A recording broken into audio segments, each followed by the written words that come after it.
Chers amis, bonjour. Nous sommes le lundi 18 octobre. Il est presque 10 heures. Quelques news de l'Arménie, de l'Artsakh et de la diaspora arménienne. Tout d'abord, quelques annonces. Vous voyez derrière moi donc Corinne Zarzavadjan qui sera à Valence, Comédie Palace, euh, le samedi 30 et le dimanche 31 octobre, donc en fin de ce mois. Donc notez-le, réservez vos places parce qu'elle est très, comment dirais-je, en ce moment c'est la vague, hein, donc elle a beaucoup de succès tout simplement pour vous dire là où elle va. Donc le nombre de places étant limité, retenez dès à présent à Comédie Valence en appelant, vous avez les coordonnées là derrière. Corinne Zarzavadjan, un nom à coucher, Zarzavadjan, un nom à coucher dehors. Comment dirais-je, c'est une comédie one woman show qui est extraordinaire, qui parle de nous, qui parle des Arméniens, des Arméniennes, de ce qu'on mange, de ce qu'on fait, enfin vraiment la vie arménienne de France, hein, et puis de l'Arménie.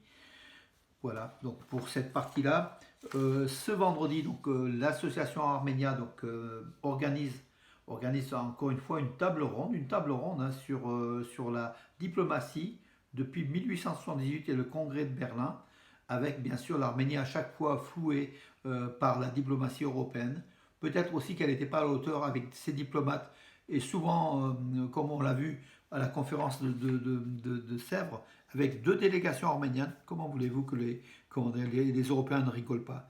Voilà donc ce qu'on a montré aussi. Nous, des fois, il faut faire aussi son mea culpa, c'est qu'en fait, les Arméniens ont fauté aussi à ce niveau-là.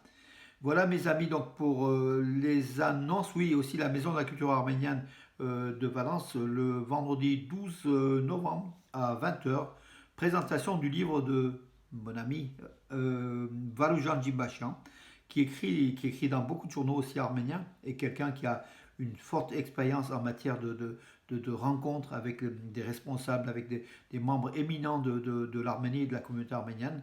Voilà, donc son livre en français et en arménien sera présenté à 20 heures à la Maison de la Culture Arménienne le vendredi 12 novembre. Voilà mes amis pour la partie annonce.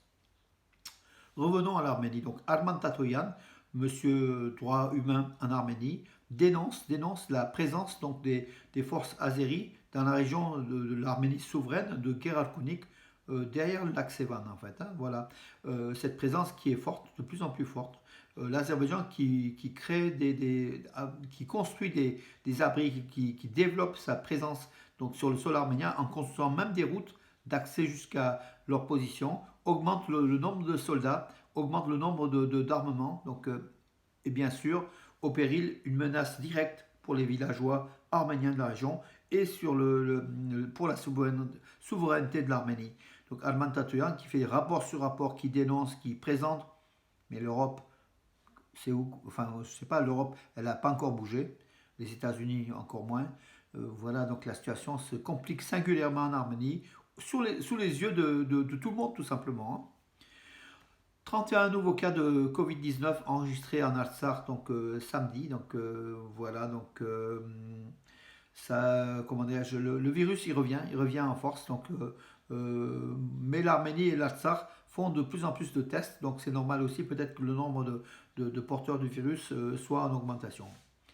Vladimir Poutine aurait offert une montre à Nikita Simonian à l'occasion de son 95e anniversaire. Nikita Simonian, qui était l'ex-entraîneur d'Ararat Yerevan hein, dans sa période glorieuse de 73-74, Nikita Simonian, qui est l'épopée, en fait, qui est une légende du football soviétique, hein, avec un nombre incalculable de matchs, de rencontres internationales soviétiques aussi. Nikita Simonian, qui était un footballeur vraiment très connu. Il est vice-président de la fédération de football de Russie. C'est un homme très respecté. Et Poutine, effectivement, lui a donné donc une montre, lui aurait donné une montre pour son anniversaire. L'Arménie l'a salué, la fédération arménienne de football également, hein. Arrivée du représentant spécial de l'OTAN dans le Caucase, dans le Sud-Caucase, il se rendra donc en Géorgie, en Arménie, en Azerbaïdjan. Voilà donc, il s'appelle Javier Colomina, je pense qu'il est d'origine espagnole. Il se rend dans le Sud-Caucase pour la première fois. L'OTAN après la Géorgie, qui met les pieds en Arménie en Azerbaïdjan, qui met les pieds, enfin l'OTAN avait mis depuis longtemps les pieds, mais comme c'est une zone russe et l'OTAN a une politique assez agressive à ce niveau-là et veut peut-être aussi régler sa présence dans ce Sud-Caucase. Donc triste information donc à Gümri, donc le footballeur de Shilak Gümri, Lernik Razalian, 21 ans, qui avait participé à la guerre de 44 jours en Alsace et qui jouait dans l'équipe de Shilak de Gümri. Donc Lernik, il avait eu un accident de la circulation début septembre. Il vient de mourir, il était resté dans le coma depuis. Donc voilà, donc ce jeune talent du football arménien, puis de ce combattant, il est malheureusement mort, voilà, tout simplement, mes amis. Bon, non, disparition de Vano Siladerian, on l'a déjà annoncé. Écoutez, mes amis, je trouve que, enfin, je pense qu'il n'y a pas eu beaucoup de l'actualité donc arménienne a été au ralenti donc pendant le week-end, et c'est tant mieux, et c'est tant mieux. Je vous souhaite une bonne journée, un bon lundi ensoleillé, en tout cas nous en Vallée du Rhône. Une bonne journée à vous tous, mes amis. Pensons à l'Arménie, pensons à l'Alsace. Soutenons notre peuple qui souffre. Voilà, mes amis. Sur ce, à demain.